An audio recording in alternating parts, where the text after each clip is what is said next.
আসসালামু আলাইকুম। আজকের ভিডিওটি খুবই গুরুত্বপূর্ণ। আপনারা যারা বাসাবাড়িতে পাখি পালন করতে চান তারা খুব সহজে বাসাবাড়িতে পাখি পালন করতে পারেন। আপনারা মনে করেন বাসাবাড়িতে পাখি পালন করলে পাখিতে ভালো ডিম পাওয়া যাবে না। হ্যাঁ, অবশ্যই পাখিতে ভালো ডিম পাওয়া যাবে।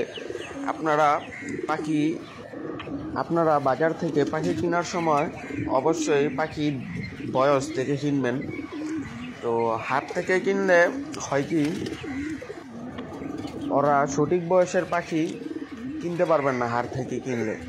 আর আপনারা চেষ্টা করবেন খামার থেকে পাখি কেনার জন্য, কারণ ওদের থেকে পাখি কিনলে আপনি সঠিক বয়সের পাখি পাবেন।